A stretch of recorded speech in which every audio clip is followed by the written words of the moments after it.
CNBC have released an article on a couple who earn $500k income and yet feel average because they end up with very little money besides their 401k. There's a lot of interesting and common factors in their spending, so let's break it down and see where their money goes. What it's like to earn $500,000 and still feel average.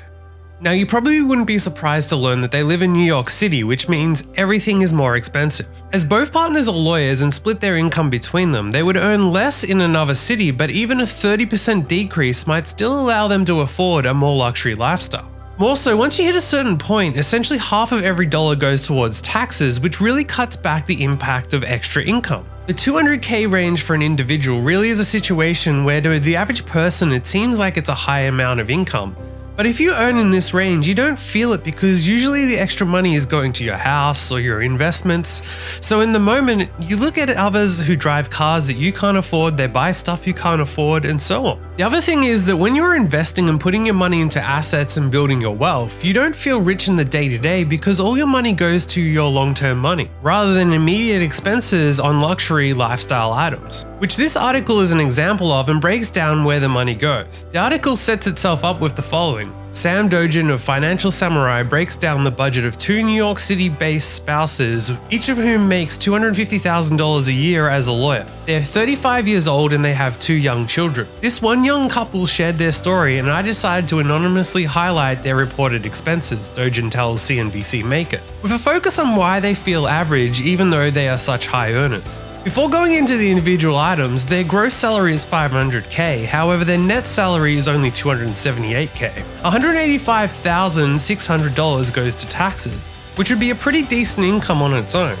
They do have $36k in their 401k contributions, which is money put towards their future, so it's not dead money, but it's also not money they can spend now. Once we get into the expenses, it's also clear that children are expensive, but it's common to have two kids, so yeah, that's kind of normal. Also, having kids in New York City has to be super expensive too. So the first cost on the list is childcare, which is $42k, which is nearly 20% of their salary after tax. Next is food at $23k, including date nights every 2 weeks, which again is also pretty normal, but it adds up. Next we have mortgage, but this is also an investment, so it's not entirely dead money. Maintenance of $5k is also normal. Property taxes at $20k is also just a necessary cost with $2.5k of insurance. 3 vacations a year for $18k though is pretty cool. We don't know what type of vacation or how long, but 3 seems more than most people would take. Car payment at $9.6k for a BMW 5 Series and Toyota Land Cruiser. These are also decent cars and so on the luxury side. Clothes at $9.5k, which they highlight no fancy stuff, but there's still a fair bit of clothes if you spend that amount every year. They spend $12k on children's lessons, which again highlights how expensive kids are. They spend $18k on charity, but I always thought that you could write off some of that on tax, so I'm not sure what's going on here. They spend $32k on student loan debt, which is also a huge hit. 10% of their income, but law degrees are expensive. With $10k for random stuff that comes up, it adds up to $271,100, which only leaves them $7,300 after all of this.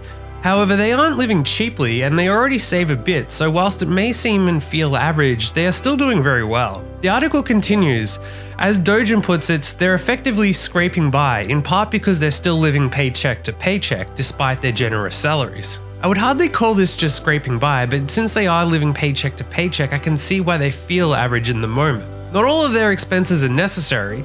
One less vacation, date nights at home instead of eating out, cheaper cars, less clothes, and they might be able to save a bit more. Also, paying off the student loan faster might also help cut down the costs in the future. But as I said at the start, moving to a cheaper city might also make a substantial difference. These types of breakdowns also highlight how hard it is to save your way to wealth, and if you want to get rich, you really need to find a way to earn a substantial income. The article finishes with, ultimately a hefty paycheck doesn't always guarantee wealth or a financial peace of mind. By contrast, budgeting and living beneath your means, no matter your income level, can help you out tremendously in the long run. Have you experienced earning what others perceive as a lot but doesn't feel like it to you? Or do you have no sympathy for them because they earn a lot? Let me know in the comments, and if you enjoyed this, please like and subscribe, and as always, good luck.